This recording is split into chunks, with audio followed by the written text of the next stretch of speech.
Madrid, Spain, May 3rd, 1943. 2 o'clock in the morning.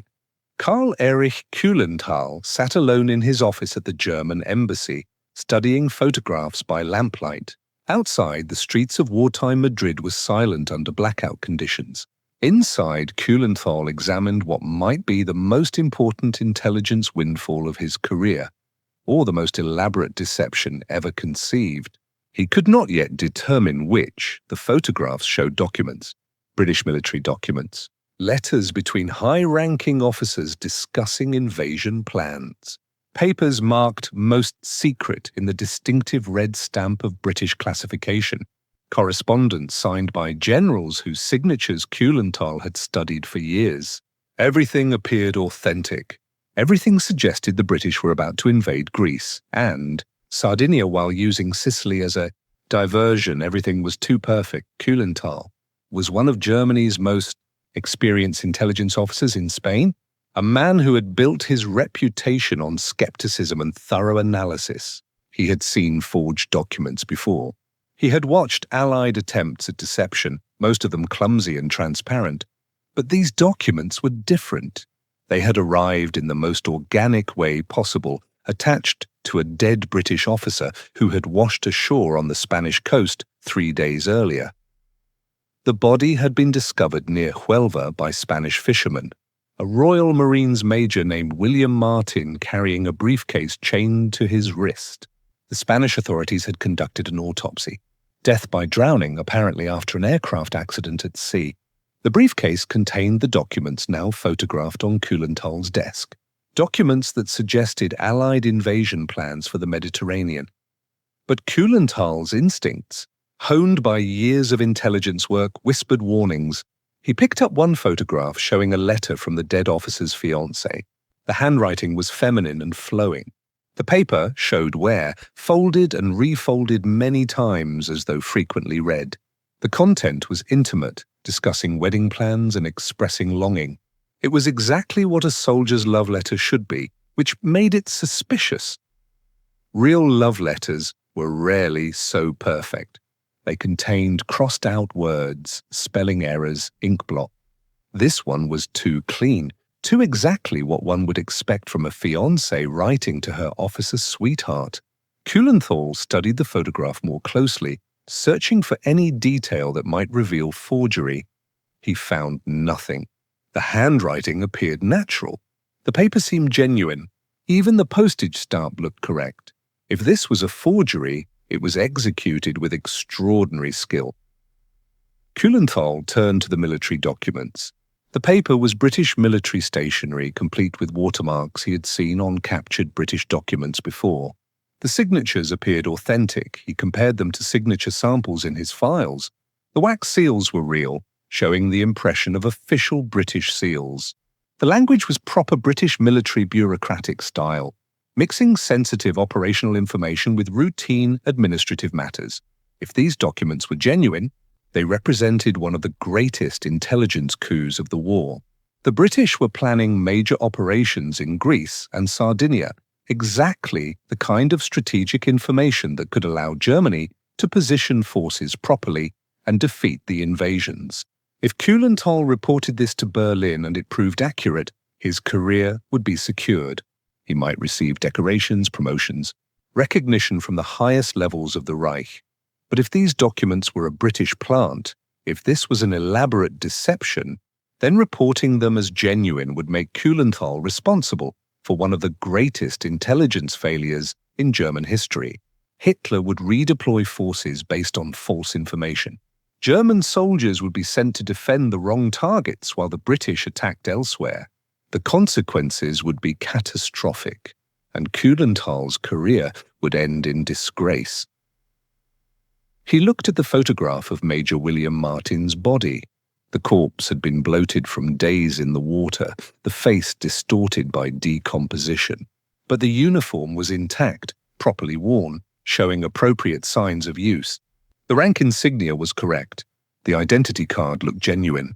The dead man's personal effects, wallet, keys, theatre ticket stubs, a receipt for an engagement ring, all suggested a real person with a real life. Kuhlenthal had interviewed the Spanish officials who conducted the autopsy, a confirmed death by drowning. The body showed characteristics consistent with someone who had died in the water after an aircraft accident. The lungs contained fluid. There were no obvious injuries inconsistent with drowning.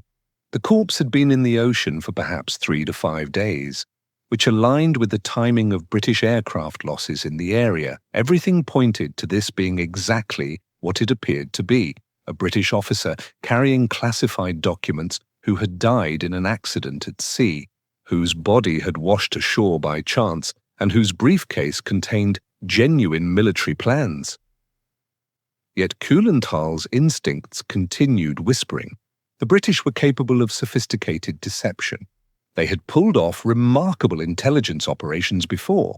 What if they had anticipated that a body washing ashore in Spain would seem completely natural?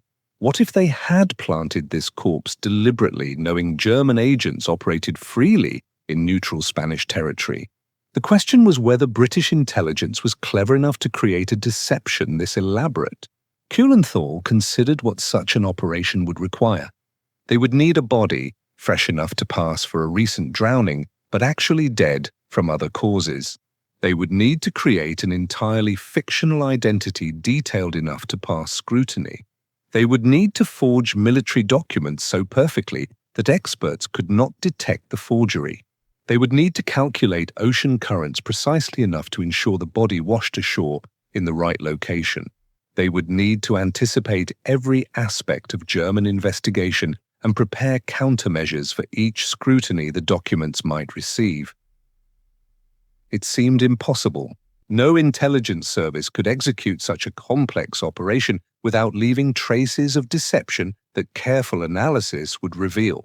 The scale of such an undertaking, the attention to every minute detail, the need for perfection in every aspect, it beggared belief. Kuhlenthal looked at the documents again. He thought about the alternative explanation, that this was simply what it appeared to be, an accident, a stroke of fortune for German intelligence. A British officer carrying sensitive documents who had died in circumstances that delivered those documents into German hands. That explanation was simpler. It required no elaborate conspiracy, no impossible coordination, no superhuman attention to detail. It required only the kind of accident that happened regularly in wartime: an aircraft crash at sea, a body in the water, documents that survived because they were in a waterproof briefcase. Occam's razor suggested the simpler explanation was more likely to be true. Kuhlenthal made his decision. He picked up the telephone and placed a call to Berlin. The intelligence would be reported as genuine. German military commanders would receive the information and make dispositions based on it. If the documents were authentic, Germany would be prepared. If they were a British plant, the consequences would fall on Kuhlenthal's shoulders. He did not know that 300 miles away, in London, 2 British intelligence officers were waiting anxiously for news from Spain, hoping desperately that their impossible plan had worked. The body that would change the course of World War II lay in a mortuary in London, unclaimed and unnamed. The man had died on January 28th, just after midnight, in St. Pancras Hospital. The cause of death was listed as phosphorus poisoning from ingesting rat poison. Whether the death was accident or suicide, the records did not clearly state. What mattered to the hospital staff was that no one had come to claim the body, no family had appeared to arrange burial, and the deceased's few possessions suggested he had been living rough on London's streets. His name was Glyndwr Michael. He was 34 years old. He had been born in Aberbargod, Wales, a coal mining town where his father Thomas had worked underground until his death by suicide when Glyndwr was young. The family had moved frequently through the Welsh valleys, never quite settling, always struggling. Glyndwr's mother had died in 1940, and after that he had drifted to London, homeless and ill, one of thousands of forgotten people living in the capital's shadows during wartime.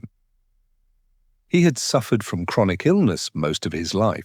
Records described him as emotionally unstable, unable to hold regular work, dependent on charity and whatever odd jobs he could find. By early 1943, he was sleeping rough, eating whatever he could scavenge or afford, slowly deteriorating in health and hope. When he died, alone in a hospital bed, he left behind no close family, no possessions of value, and no indication that his life had mattered to anyone. The hospital would have cremated him as an indigent case. But before they could, something unusual happened. Two men from British intelligence came to view the body. They examined it carefully, consulted with pathologists, asked questions about the cause and timing of death. Then they made arrangements to have the body transferred to a secure facility. The hospital staff assumed this had something to do with the war. Perhaps the deceased had been involved in something requiring investigation. They asked no questions. In wartime London, many things happened that required discretion and silence. What the hospital staff did not know was that Glyndwr Michael, who had lived in obscurity and died alone, was about to become one of the most important soldiers in the British war effort. He would help deceive Adolf Hitler, influence the course of a major military campaign, and potentially save thousands of Allied lives. He would do all of this without knowing, without choosing, and without ever being publicly acknowledged. He would do it as a dead man. Lieutenant Commander Ewan Montagu stood in his office at the Naval Intelligence Division in London, studying a map of the Mediterranean. The problem before him seemed insoluble, but his career had taught him that impossible problems sometimes had unlikely solutions. The problem was Sicily. Every Allied planner with a map could see that Sicily was the obvious next target after North Africa. The island sat 3 kilometers from the Italian mainland, blocking the Mediterranean like a cork in a bottle. Its capture would open Allied shipping lanes, threaten Mussolini's government, and provide a launching point for operations into southern Europe. Every strategic calculation pointed to Sicily as the logical next objective, which meant the Germans knew it too. Hitler had already begun reinforcing Sicily's defenses. Intelligence reports showed German troops moving to the island, artillery being positioned, defensive works being constructed. An invasion against prepared defenses would be catastrophically expensive in Allied lives. The beaches of Sicily might become killing grounds that would make the casualties of previous campaigns look modest by comparison. The Allies needed the Germans to look away. They needed Hitler to believe the invasion was coming somewhere else, anywhere else, so that Sicily's defenses would be weakened and Allied soldiers would face lighter resistance. They needed to accomplish what seemed impossible, make the German High Command doubt their own strategic instinct. Montagu had been thinking about this problem for weeks. He was a barrister in civilian life, a man who understood evidence and persuasion. He knew that deception required more than simply telling lies. It required creating a narrative so convincing that the target wanted to believe it. The best deceptions confirmed what the target already suspected, gave them intelligence they desperately wanted, and delivered it through channels they trusted. The question was how to deliver false intelligence to the Germans in a way that would seem completely natural and beyond suspicion. Flight Lieutenant Charles Cholmondeley entered Montagu's office carrying a folder of documents. Cholmondeley was younger than Montagu, an RAF officer with an unusual mind that generated ideas both brilliant and bizarre. He had been working on deception planning, and he had come to Montagu with a proposal so audacious that it had taken Montagu several days to decide whether it was genius or madness. "I've been thinking about the body," Cholmondeley said, without preamble. He had a habit of continuing conversations as though no time had passed since they last spoke. "It has to be someone recently deceased. If the corpse has been dead too long, the Germans will notice during examination. But it can't be someone whose family will ask questions." Montagu nodded. They had been discussing this impossible plan for weeks now, refining it, identifying problems, searching for solutions. The concept was simple in outline, but extraordinarily complex in execution. They would place false documents on a corpse, deliver that corpse to Spanish waters where it would wash ashore, and hope the Germans would examine the body and documents and conclude they had stumbled upon genuine British military secret. The plan required a body. Not just anybody, but one that could plausibly pass as a drowning victim, that showed no obvious signs of how the person had actually died, and that came from someone whose death would not raise questions or prompt investigations. Finding such a body seemed impossible. The dead generally had families. Families asked questions. Questions led to investigations that could expose the deception. "I've been speaking with Spilsbury," Montague said. Sir Bernard Spilsbury was one of Britain's most distinguished pathologists, a man who had testified in dozens of murder trials and understood forensic medicine better than anyone in the country. He says that drowning victims typically show no distinctive pathological signs beyond water in the lungs. Most causes of death would be undetectable after several days in the ocean.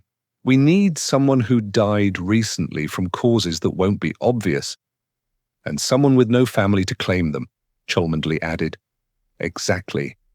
Montague picked up a file from his desk. There might be someone. "A vagrant who died at St. Pancras Hospital 2 weeks ago.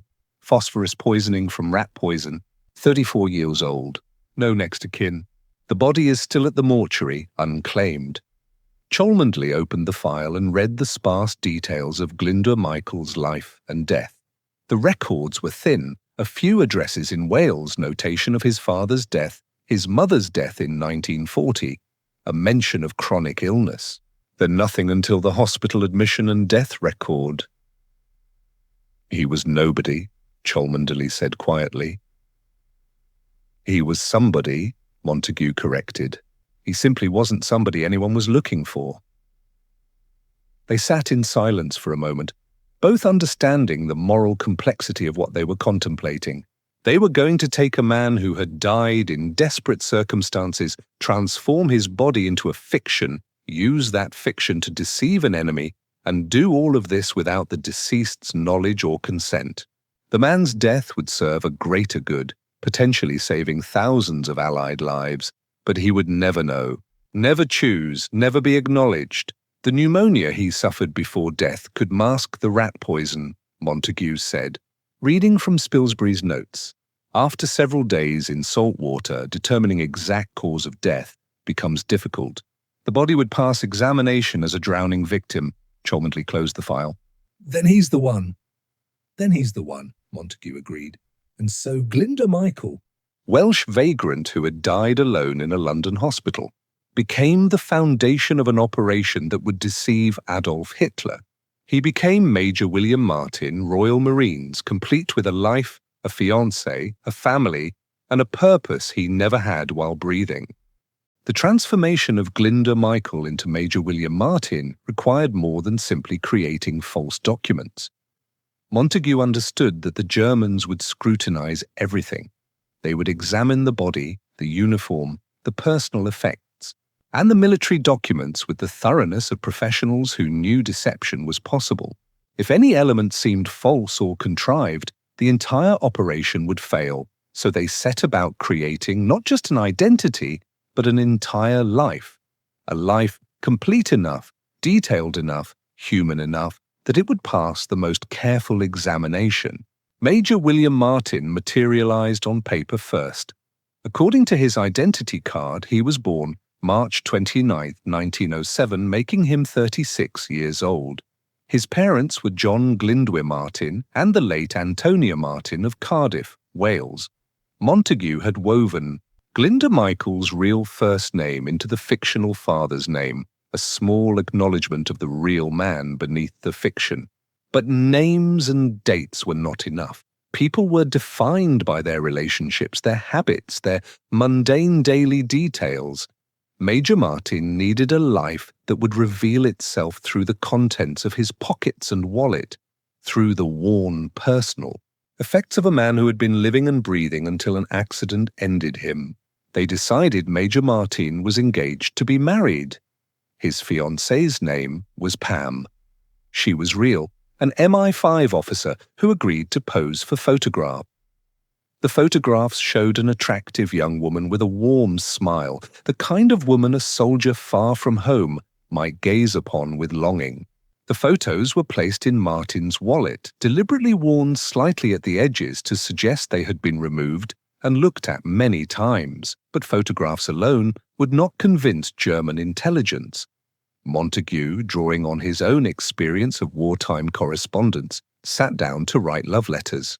He wrote as Pam, addressing them to Darling Bill, filling them with the kind of intimate details that revealed character and relationship. The letters teased gently, expressed longing, discussed wedding plans. They mentioned mutual friends, referenced shared experiences, contained the small endearments that real couples used. Montagu labored over these letters for days, rewriting them until they sounded natural. He deliberately included small imperfections, a word crossed out and replaced, a slight ink blot, uneven handwriting that suggested the letters were written in different moods or circumstances. He folded and refolded the letters until the creases showed wear, until they looked like papers that had been read dozens of times by a man far from the woman he loved. Major Martin needed more than romance. He needed financial troubles. Montagu created a letter from Martin's bank manager, written in the slightly stern tone appropriate to such correspondence, pressing him about an overdraft. The letter mentioned specific amounts, referenced previous correspondence, carried the bank's letterhead. It was the kind of mundane problem that real officers dealt with, money troubles that followed them even to war. There were theatre ticket, stubs from London shows, suggesting an officer who had enjoyed entertainment while on leave. There was a receipt for a diamond engagement ring from a London jeweller, expensive enough to suggest serious commitment. There were keys in Martin's pocket, keys to what the Germans would wonder but never know. There were stamps, loose change, and a letter from Martin's father written in a formal style appropriate to that generation, expressing pride in his son's service. Every detail mattered. The uniform had to be properly worn, showing appropriate use without being threadbare. The rank insignia had to be correct, the buttons properly polished.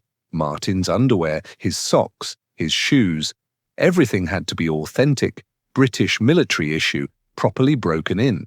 Even his identity card needed to show signs of being carried and handled regularly, the kind of wear that genuine cards develop through months of use. Montagu and Cholmondeley spent weeks assembling these details. They studied real officers' belongings to understand what men actually carried. They examined captured German intelligence reports to understand what details Germans paid attention to.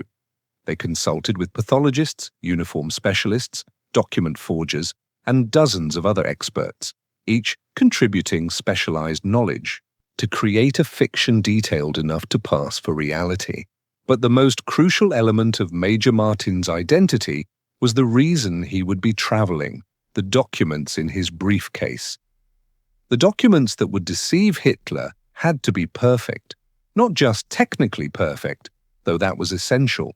They had to be strategically perfect, containing intelligence that the Germans desperately wanted, delivered in a way that seemed completely natural, written in a style that matched genuine British military correspondence. Montagu drafted and redrafted the primary document dozens of times. It was a personal letter from Lieutenant General Archibald Nye, Vice Chief of the Imperial General Staff, to General Sir Harold Alexander, Commander of British forces in North Africa. The letter discussed upcoming military operations with the casual familiarity of colleagues who had worked together for years. The genius of the letter was how it buried the crucial intelligence within routine discussion. The letter began with administrative matters, personnel assignments, logistical issues, bureaucratic concerns. Only partway through did it mention operational plans, and even then it did so, almost in passing, the way officers who dealt with sensitive information daily might reference classified operations. According to the letter, the Allies were planning a major invasion of Greece with Operation Husky, the actual code name for the Sicily invasion, serving as cover for the real target. A secondary operation would target Sardinia. Sicily, the letter suggested, would receive only a diversionary attack to mask the genuine objectives. The letter mixed truth and lies with sophisticated care. It used real code names, referenced actual operations, mentioned genuine officers. The lies about Sicily being a diversion were woven seamlessly into genuine discussion of other Mediterranean operations. A German intelligence analyst reading the letter would find nothing obviously false, every verifiable detail checked out, which would lend credibility to the unverifiable claims about invasion targets.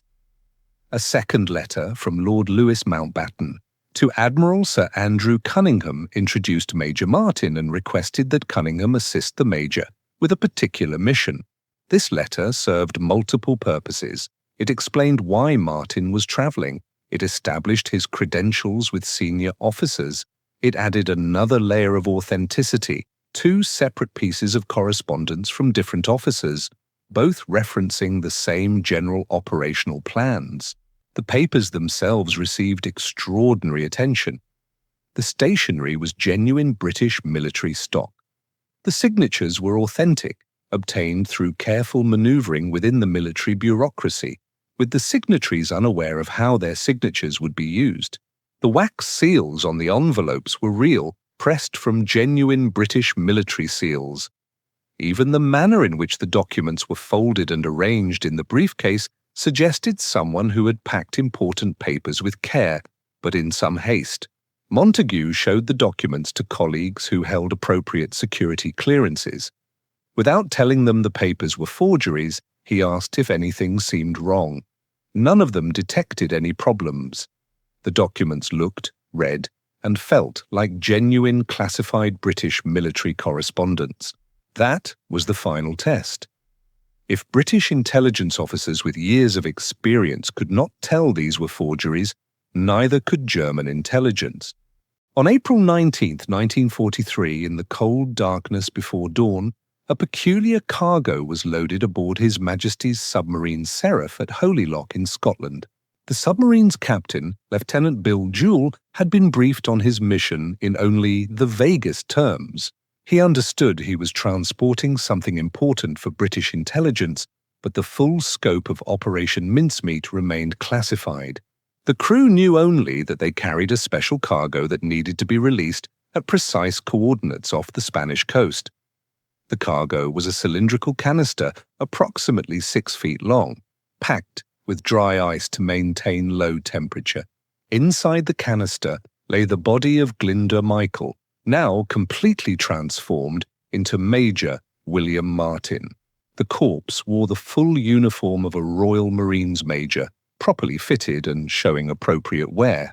The briefcase containing the false documents was chained to the corpse's wrist. Major Martin's pockets held all the carefully assembled personal effects: wallet with photographs and letters, identity card, keys, ticket stubs, the engagement ring receipt, loose change. Everything was ready. The body had been refrigerated since Michael's death in January, preserved for this moment. Medical experts had examined it repeatedly to ensure it would pass for a drowning victim after several days in the ocean. The uniform had been carefully waterproofed in ways that would deteriorate naturally after immersion. Even the briefcase had been specially prepared to survive in seawater long enough to seem authentic, but not so long that it would appear suspiciously well preserved. HMS Seraph slipped beneath the waves and began the dangerous journey south through waters patrolled by German U-boats and aircraft. The submarine traveled submerged during daylight hours, surfacing only at night to recharge batteries and make progress toward the target coordinates. The crew went about their duties with the professionalism of experienced submariners, but they could not help noticing an increasingly unpleasant odor as days passed. Despite the refrigeration, the smell of death permeated the submarine's cramped quarters, a constant reminder of their unusual cargo. Lieutenant Jewell maintained course and speed according to carefully calculated plans. The target location had been chosen with extreme precision. Huelva, on Spain's southwestern coast, was far enough from Gibraltar to avoid suggesting obvious British involvement, but close enough to known German agent networks operating in neutral Spain.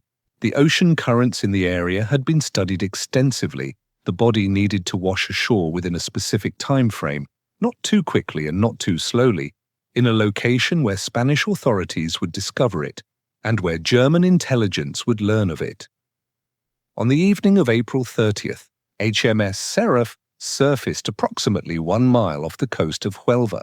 The sea was calm, the night moonless, ideal conditions for what needed to be done. Jewel checked his position twice to ensure they were at exactly the right coordinates. Then he ordered the special cargo brought on deck.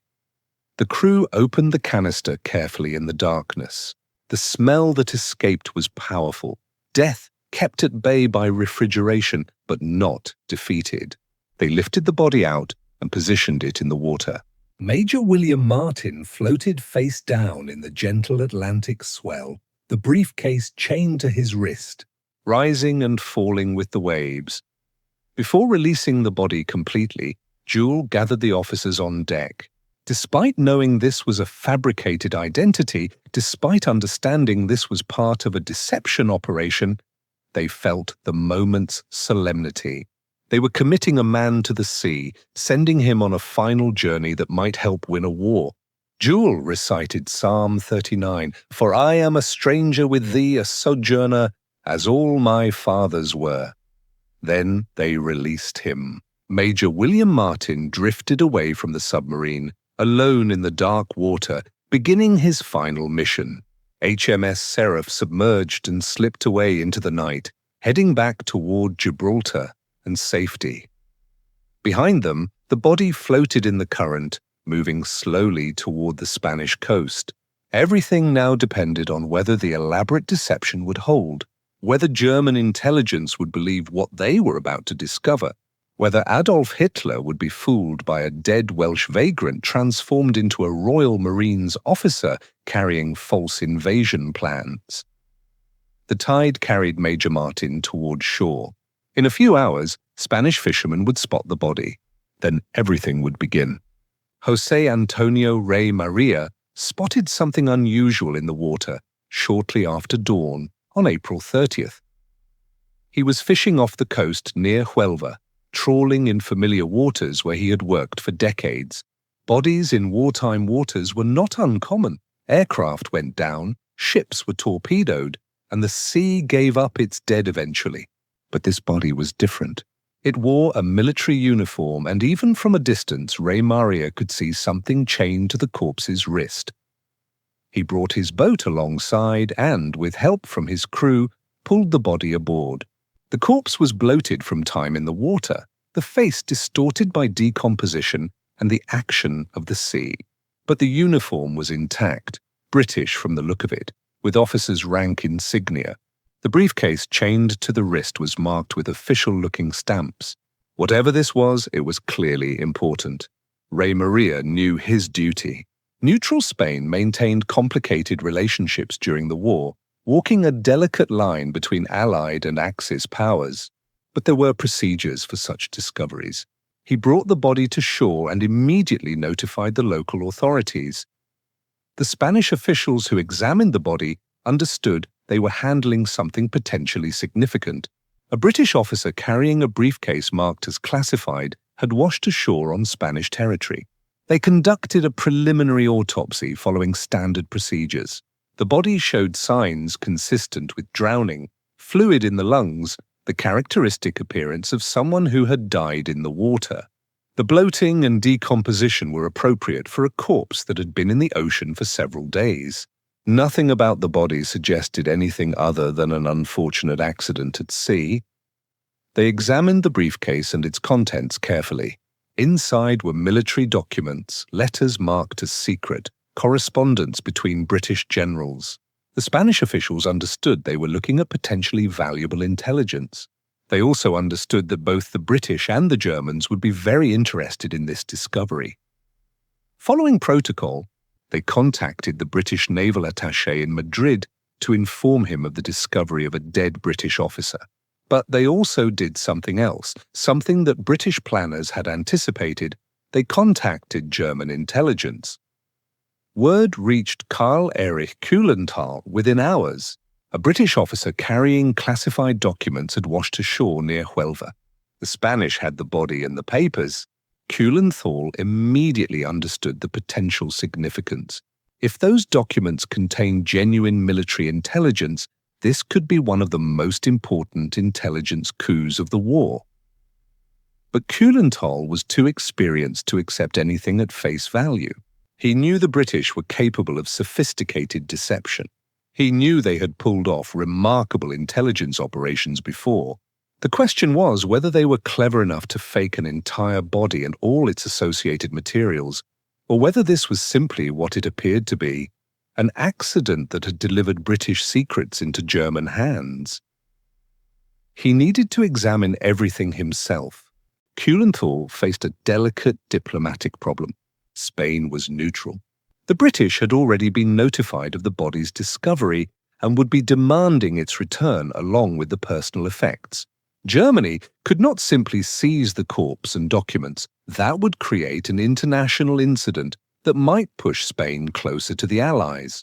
Instead, Kuhlenthal needed to use his influence with Spanish officials to gain access to the body and documents while maintaining plausible deniability. Over the next 2 days, German agents worked their contacts within the Spanish government. Money changed hands. Favors were promised. The Spanish officials who had examined the body were persuaded that Germany had legitimate interests in seeing the documents, that a quick examination would harm no one, and that discretion would be maintained. On May 1st, Kuhlenthal got his access. He spent hours examining everything. He photographed the military documents with professional care, ensuring every page, every signature, every seal was captured clearly. He examined Major Martin's personal effects with the attention of a jeweler examining diamonds. Every photograph, every letter, every receipt received his scrutiny. The love letters from Pam were particularly important. Were they genuine? Kuhlenthal studied the handwriting, looking for signs of forgery. He read the content, searching for anything that seemed artificial or contrived. The letters were intimate, discussing wedding plans, mentioning mutual friends, expressing longing. The paper showed wear, creased where it had been folded, slightly worn at the edges. The ink was properly aged. The handwriting appeared natural, with the small variations and imperfections that characterize genuine correspondence. He examined the theatre ticket stubs. They were from actual London shows, properly dated, showing appropriate wear. The receipt for the engagement ring listed a real London jeweler. The bank manager's letter referenced genuine financial procedures. The identity card looked authentic, with appropriate wear from regular handling. The photographs of Pam showed a real woman, not a hastily assembled composite. Most importantly, Kuhlenthal examined the military documents. The paper was genuine British military stationery. He had seen enough captured British documents to recognize it. The signatures appeared authentic when compared to signature samples in German intelligence files. The bureaucratic language matched the style of genuine British military correspondence. The wax seals showed proper impression marks. The manner in which the documents discussed classified information seemed natural, mixing sensitive operational details with routine administrative matters, exactly as real military correspondence would. Kuhlenthal brought in additional experts. A handwriting analyst examined the signatures. A paper specialist studied the stationery and ink. A specialist in British military procedures reviewed the document's language and format. Each expert found nothing obviously wrong. Everything checked out.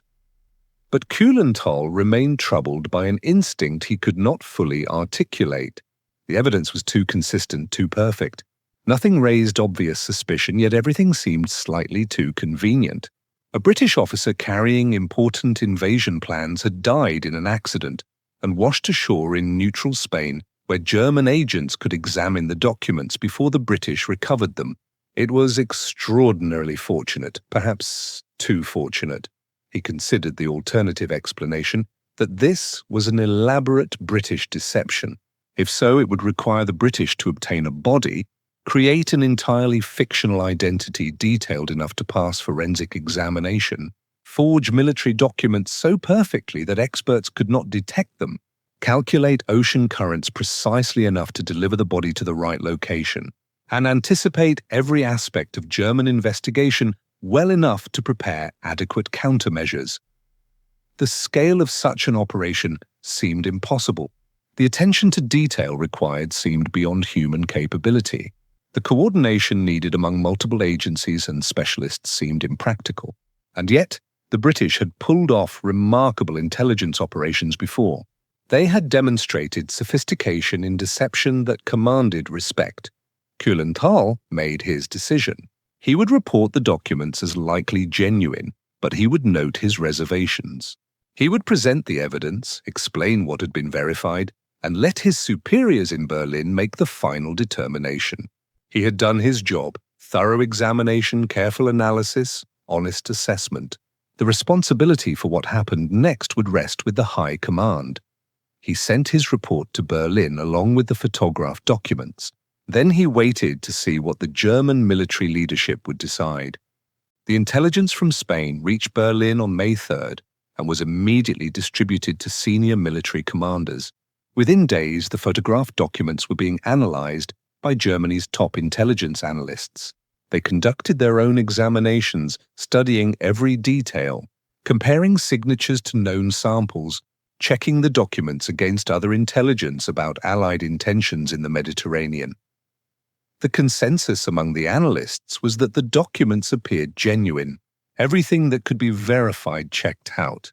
The paper, signatures, seals, and language all matched what genuine British military correspondence should look like. The intelligence itself aligned with certain other intelligence fragments that suggested Allied interest in Greece and the Eastern Mediterranean. But intelligence analysis is not conducted in a vacuum. The analysts were aware that the documents told German High Command exactly what it wanted to hear, that the Allies would attack Greece and Sardinia rather than Sicily. They knew that intelligence confirming existing preconceptions should be treated with extra skepticism. They understood that the British were capable of sophisticated deception. Despite these reservations, the analysts concluded the documents were probably authentic. The alternative, that this was an elaborate British plant, seemed too complex to be practical. The delivery method seemed too natural, the details too perfect, the evidence too consistent. If this was deception, it represented an operation beyond anything the British had attempted before. The intelligence made its way up the chain of command, through various headquarters and staff offices, until it reached the highest levels of German military leadership, and eventually it reached Adolf Hitler himself. Hitler studied the documents with intense interest. He was always fascinated by intelligence, always suspicious of his generals, always looking for information that would validate his strategic instincts or reveal conspiracies against him. The Major Martin documents told him that British plans for the Mediterranean were more complex than they appeared. The Allies would attack Greece, a target Hitler had long been obsessed with defending, while using Sicily merely as a diversion. This assessment aligned with Hitler's existing preconceptions. He had always believed the Balkans were crucial to defending the Reich's southern flank. He had been arguing with his generals for months about the proper distribution of forces in the Mediterranean. The Major Martin documents seemed to confirm his strategic judgment. But Hitler was also paranoid and suspicious. He questioned everything, doubted everyone, saw deception everywhere. Would he accept this intelligence windfall, or would his paranoia lead him to reject it as a British trick? Several factors influenced Hitler's decision. First, the documents had not been offered to Germany. They had been discovered accidentally, which made them seem more credible than intelligence deliberately passed through channels. Second, every verifiable detail had checked out. The signatures were genuine, the paper authentic, the bureaucratic language correct. Third, the intelligence confirmed what Hitler already suspected about Allied intentions in the Mediterranean. And perhaps most importantly, rejecting the intelligence would mean admitting that the British had executed an impossibly sophisticated deception that had fooled German intelligence completely. Hitler's ego would not permit that admission. If the documents were fake, it would mean the British had anticipated German reactions with such precision, had created such an elaborate deception, and had executed it so flawlessly that Germany's intelligence services had been completely fooled. Hitler could not accept that the British were capable of such sophistication. He made his decision. The documents were genuine. The Allies would invade Greece and Sardinia. Sicily was a diversion. Germany would redeploy forces accordingly. The orders went out immediately. The powerful 1st Panzer Division, which had been designated for Sicily's defense, was redirected to Greece. Additional infantry divisions were moved to Sardinia and Corsica. Naval forces prepared to counter an Allied invasion in the eastern Mediterranean rather than the central Mediterranean. Resources flowed away from Sicily toward the targets mentioned in Major Martin's documents. Mussolini's Italian forces, following German direction, also adjusted their defensive preparations. Troops were moved, supplies redirected, defensive positions reinforced in Greece and Sardinia, while Sicily received fewer reinforcements than originally planned. In Madrid, Kuhlenthal received a message from Berlin. The High Command had reviewed the intelligence. The assessment was that the documents were genuine. German forces were being repositioned based on the Major Martin papers. Kuhlenthal read the message with mixed feeling. His career was secured. He had delivered crucial intelligence that was shaping German strategy. But his instincts, which had served him well throughout his career, continued whispering doubts. He had done his job properly, had examined everything with appropriate skepticism, and had reported honestly.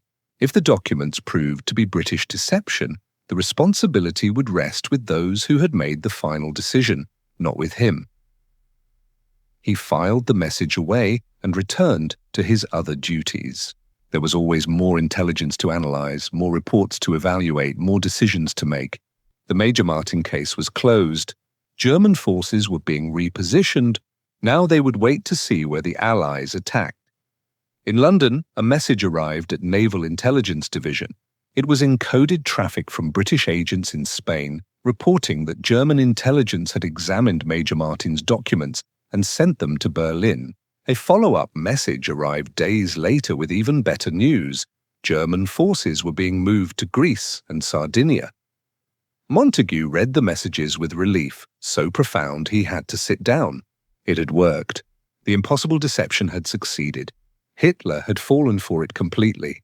German forces were moving away from Sicily, the actual invasion target, toward false objectives that existed only in carefully crafted letters. He thought about Glyndwr Michael, whose body had made this possible. The Welsh vagrant who had died alone in a London hospital had just helped fool Adolf Hitler. Michael would never know, would never receive recognition, would never understand that his death had served any purpose. But he had changed history. Montagu filed the messages in the secure safe where Operation Mincemeat records were kept. Then he went to brief his superiors. The invasion of Sicily was now more likely to succeed. Allied soldiers would face lighter resistance because German forces were defending the wrong targets. Thousands of lives would be saved because a dead man had carried false documents to Spanish shores. On the night of July 9, 1943, more than 160,000 Allied troops began the invasion of Sicily in what was designated Operation Husky.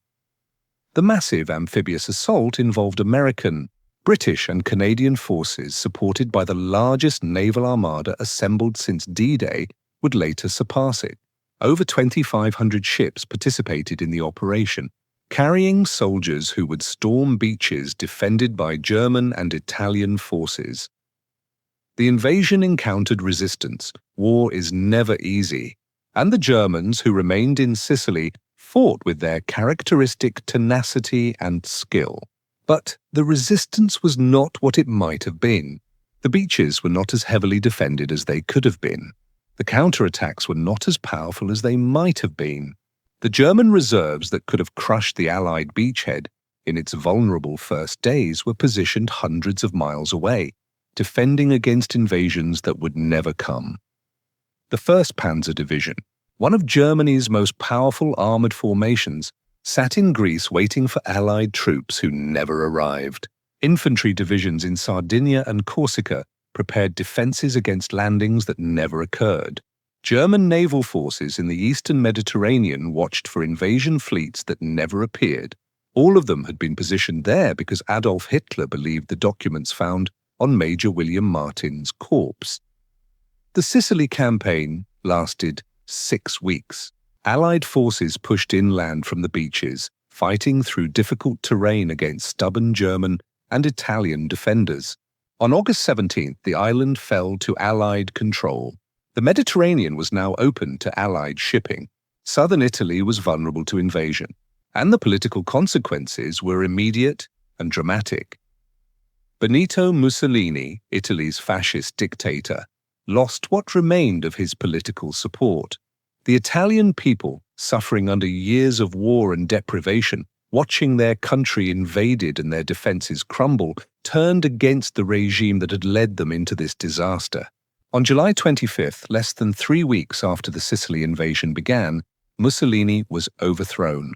The Italian Grand Council voted no confidence, and King Victor Emmanuel III had Mussolini arrested. Italy's new government, led by Marshal Pietro Badoglio, immediately began secret negotiations with the Allies. By September 8th, Italy had surrendered and switched sides, joining the Allies against Germany. The defection of Italy from the Axis represented a strategic earthquake that altered the balance of power in the Mediterranean and created new opportunities for Allied operations into southern Europe. In London, Winston Churchill received regular updates on the Sicily campaign's progress. The casualties were significant, over 20,000 Allied soldiers killed, wounded, or missing. But military analysts estimated that casualties would have been substantially higher if German forces had been properly positioned to defend Sicily. The deception had worked.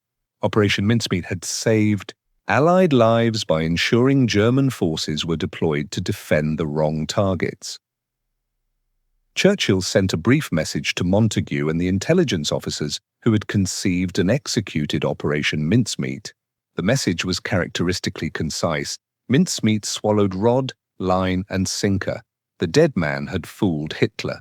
Major William Martin, Glyndwr Michael, had helped win a crucial Allied victory without firing a shot, without speaking a word, without doing anything except floating in Spanish waters with false documents chained to his wrist. Major William Martin was buried in Huelva on May 2, 1943, with full military honours. The Spanish authorities, believing him to be a genuine British officer who had died in service, provided a proper military funeral. Local dignitaries attended. Spanish soldiers served as pallbearers. A priest conducted the service. The coffin was lowered into a grave in the Soledad Cemetery with appropriate ceremony. A headstone was erected bearing the inscription William Martin. Born 29th March 1907, died 24th April 1943, beloved son of John Glyndwr Martin and the late Antonia Martin of Cardiff, Wales. Dulce e decorum e pro patria mori. Sweet and fitting it is to die for one's country. The British consul in Huelva sent flowers. British naval officers stationed in Gibraltar sent a wreath. Major Martin's fictitious family in Cardiff was notified of his death through official channels, though of course no one came to claim the body or attend the funeral. The fiction was maintained completely. For decades, the grave in Huelva held a secret. Visitors who saw the headstone assumed they were looking at the resting place of a British officer who had died in an accident during the war. The inscription gave no hint that the man buried there was not William Martin, that his real name was Glyndwr Michael, or that his death had served as the foundation for one of the most successful deceptions in military history. The truth remained classified, protected by official secrecy that extended long after the war ended. British intelligence maintained the fiction because revealing Operation Mincemeat might expose methods and capabilities that could still be useful. The techniques used in the operation, creating detailed false identities, forging documents, calculating enemy reactions, represented tradecraft that British intelligence wished to keep secret. In 1953, 10 years after the operation, Ewan Montagu published a book titled The Man Who Never Was. The book revealed Operation Mincemeat's details for the first time, explaining how British intelligence had used a corpse to deceive Hitler. The book became an international bestseller, fascinating readers with its tale of audacious deception and meticulous planning. But even in 1953, Montagu protected Glyndwr Michael's identity.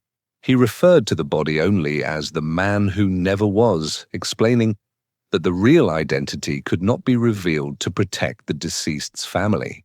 Montagu described the operation in detail, explained the planning and execution, discussed the results, but kept the actual man's name secret. The book was adapted into a successful film in 1956. The movie dramatized the operation, taking some liberties with details but remaining generally faithful to the story's essence. Millions of people learned about Operation Mincemeat through the film, but still, Glyndwr Michael's name remained unknown. For decades, military historians and researchers tried to identify the body used in Operation Mincemeat. They examined death records, coroner's reports, hospital admissions, and autopsy records. They interviewed people who had worked in British intelligence during the war. They studied classified documents as they were gradually declassified. The search for the real man's identity became a minor obsession among researchers studying the operation. The breakthrough came in the 1990s when researchers gained access to previously classified files. By cross-referencing death records with dates, causes of death, and the absence of family claims, they gradually narrowed the possibilities. In 1996, more than 50 years after the operation, researchers definitively identified Glyndwr Michael as the body used for Operation Mincemeat. The identification came from multiple sources that converged on the same conclusion. Medical records showing Michael's death from phosphorus poisoning in January 1943. Coroner's records showing his body had not been claimed. Intelligence files that, when finally declassified, contained enough details to confirm Michael was the person Montagu and Cholmondeley had selected. The evidence was circumstantial but compelling, and eventually the British government confirmed it. In 1998, the British government officially acknowledged Glyndwr Michael's identity and his role in Operation Mincemeat. A new inscription was added to the headstone in Glyndwr. Glyndwr Michael served as Major William Martin, RM. The addition recognized both the man's real identity and his posthumous service to the Allied cause. The ceremony marking the new inscription was small. By 1998, everyone who had known Glyndwr Michael in life had long since died. No family members attended. His sisters had passed away decades earlier, and there were no other close relatives to witness his belated recognition. The ceremony was attended by British and Spanish officials, military representatives, and a few historians who had researched the operation. They stood in the Glyndwr cemetery and acknowledged that the man buried there had served his country in the strangest way imaginable, without knowing, without choosing, and without recognition for over 50 years. In the decades since Operation Mincemeat was revealed, military historians have analyzed why the deception succeeded so completely. The operation has been studied in intelligence academies, examined in academic papers, and held up as perhaps the finest example of strategic deception in modern warfare. Several factors contributed to its effectiveness, each necessary though none sufficient alone. The first was the meticulous attention to detail in creating Major Martin's identity. The British understood that German intelligence would examine everything with professional skepticism. They knew the Germans would look for inconsistencies, anachronisms, or details that seemed contrived. So they created not just an identity but an entire life, complete with relationships, financial problems, entertainment habits, and personal correspondence. The love letters from Pam, the theatre tickets, the bank manager's stern note about the overdraft, these mundane details created a human being rather than a military prop. The second factor was the delivery method. A body washing ashore in neutral Spain provided exactly the kind of accidental intelligence discovery that wouldn't trigger immediate suspicion. The documents weren't being offered by a dubious source or left conveniently where Germans might find them. They came attached to a corpse that had clearly died in circumstances consistent with wartime aircraft operations. The Germans found the body. The British didn't offer it. That distinction proved psychologically crucial. The third factor was that the false intelligence aligned with Hitler's existing strategic preconceptions. The Führer had long been obsessed with defending Greece and the Balkans. Intelligence suggesting the Allies would attack there confirmed his existing beliefs rather than challenging them. People are generally more willing to believe information that confirms what they already suspect, and Hitler was no exception to this cognitive bias. The fourth factor was British understanding of German intelligence methods and mindset. Montagu and Cholmondeley had studied how German agents operated, what they looked for, what would make them suspicious. They crafted their deception to pass scrutiny by people they knew would be thorough, skeptical, and professional. They anticipated German reactions and prepared countermeasures for every form of examination the Germans might conduct. Finally, the operation benefited from the fog of war. German intelligence received thousands of reports, rumors, and intelligence fragments daily. The Major Martin documents represented just one data point among many, albeit a seemingly authoritative one. In the confusion of wartime intelligence gathering, these documents seemed to clarify rather than contradict other information sources. They helped German analysts make sense of ambiguous indicators that could have pointed to multiple different Allied intentions, but perhaps the deepest reason for the operation's success was that it asked the Germans to believe something they wanted to believe. The alternative, that the British had executed an impossibly sophisticated deception, required admitting British intelligence superiority. Hitler's ego and German institutional pride made that admission difficult. It was easier to believe the documents were genuine than to accept that the enemy had fooled them so completely. Operation Mincemeat's success cannot be separated from its ethical complexity. The operation saved thousands of Allied lives by ensuring the Sicily invasion faced lighter resistance than it otherwise would have. By any utilitarian calculation, using one dead man's body to achieve that outcome seems justified. The mathematics are stark, one body used without consent versus thousands of soldiers who survived because German forces were defending the wrong targets. But the mathematics don't capture the full moral picture. Glyndwr Michael had no opportunity to consent to how his body would be used. He was too ill, too marginalized, too dead to have any say in the matter. British intelligence took his corpse and transformed it into a tool of war without his knowledge, without his family's knowledge, and without any acknowledgement of his humanity for over 50 years. Michael lived invisibly and died alone, one of society's forgotten people. Then, without any recognition of his actual existence, he became Major William Martin, a fiction more real, more detailed, more human than Michael's own life had been. The fake identity had depth, purpose, relationships, and recognition. The real person had none of those things. The irony cuts deeply. In death, Glyndwr Michael lived more completely than he ever had while alive. As Major Martin, he had a fiancée who loved him, parents who were proud of him, financial troubles that suggested a normal life, entertainment habits that indicated cultural engagement. The fiction was everything the reality was not. For decades, even his name remained secret. The operation was revealed, the story told and retold, books written and films made, but Glyndwr Michael remained unnamed, his identity buried under the fictional Major Martin. When recognition finally came in 1998, it came too late for anyone who had known him to witness it. His sisters were dead. No family attended the ceremony. Michael received acknowledgement from history itself, rather than from anyone who might have cared about him personally. This raises uncomfortable questions about dignity, consent, and the use of human remains. Did British intelligence have the right to use Michael's body this way? The question admits no simple answer. In wartime, with countless lives at stake, the normal rules of consent and dignity are suspended. Michael had no family to object, no one who would claim his body, no one whose grief would be compounded by learning their loved one's remains had been used as part of a deception operation. The absence of objection is not the same as consent, but in the circumstances of 1943, with a world war raging and thousands dying daily, British intelligence made a calculation that Michael's body could serve a greater good. That calculation proved correct. The operation succeeded, lives were saved, the war moved closer to ending.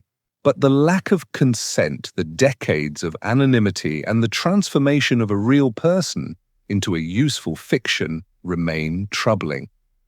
Modern military ethics would likely prohibit such an operation. Contemporary standards for human remains, even in wartime, emphasize dignity and consent in ways that 1943 standards did not. But we cannot judge 1943 decisions by modern standards without understanding the desperation and stakes of that moment. The Allies were fighting for survival against an enemy that had murdered millions and threatened to dominate Europe permanently. In that context, using an unclaimed body to deceive the enemy seemed not just justified, but necessary. The British government's eventual acknowledgement of Michael's identity and service represents an attempt at posthumous justice. The addition of his real name to the Glyndwr headstone, the official recognition of his role, the historical record that now includes his name, these gestures cannot change what was done, but they at least acknowledge that a real person with a real name contributed to the Allied victory, even if he never knew and never chose that contribution. Operation Mincemeat established principles of military deception that remain relevant in contemporary warfare. The operation demonstrated that effective deception requires understanding your adversary's mindset, creating narratives that align with their existing beliefs, and attending to details that establish authenticity. These principles are still taught in intelligence academies and studied by officers planning deception operations. The operation also highlighted the importance of cross-functional expertise in planning complex operations. Montagu's legal background gave him insights into burden of proof and credibility. Cholmondeley's creative thinking generated ideas that more conventional military minds might have rejected as impossible. Spilsbury's medical expertise ensured the body would pass examination. The pathologists, uniform specialists, document forgers, and dozens of other experts each contributed specialized knowledge that created something no single specialist could have conceived. In the broader context of World War II intelligence operations, Operation Mincemeat stands as perhaps the purest example of successful strategic deception. Unlike code-breaking operations that gathered intelligence or resistance operations that conducted sabotage, Mincemeat actively shaped enemy decisions at the highest strategic level. Hitler himself, the ultimate decision-maker for German strategy, was directly influenced by this operation. Few intelligence operations can claim to have affected the judgment of an enemy head of state so directly. The techniques developed for Operation Mincemeat, creating detailed false identities, crafting authentic-seeming documents, understanding enemy psychology, and delivering deception through trusted channels, became fundamental to modern information operations. Contemporary military deception still studies the operation as a masterclass in how to convince an adversary to believe something false without arousing suspicion. The operation also demonstrated the value of patience and meticulous preparation. Montagu and Cholmondeley spent months planning Operation Mincemeat, working through every detail, anticipating every possible German scrutiny, and preparing countermeasures for each concern. That thoroughness paid off when German intelligence examined the body and documents and found nothing that raised suspicion. In intelligence work, attention to detail separates success from failure. Today, visitors to Welsh's Soledad Cemetery can find a grave that tells two stories. The headstone reads William Martin, but also acknowledges Glyndwr Michael, served as Major William Martin, RM. The inscription captures the strange duality of a man who existed as two people, one real but forgotten, One fictional but famous few graves can claim to have influenced world history. Fewer still belong to people who changed that history unknowingly, without choice, and initially without recognition. Glyndwr Michael's grave represents an unusual footnote in WW2's larger story, a reminder that history is shaped not just by the famous and powerful, but sometimes by the forgotten and powerless as well. The grave receives occasional visitors, military history enthusiasts, British tourists, researchers studying the operation. They come to pay respects to both the man and the myth, to reflect on the strange circumstances that transformed a homeless Welsh vagrant into a crucial player in the Allied victory. Some leave flowers, some take photographs, some simply stand quietly, contemplating the distance between the life Michael lived and the life he represented in death. In recent years, on anniversaries of Major Martin's discovery of the Spanish coast, British and Spanish officials have conducted joint ceremonies at the grave. Representatives from the Royal Marines, Spanish military, and local government lay wreaths and observe moments of silence.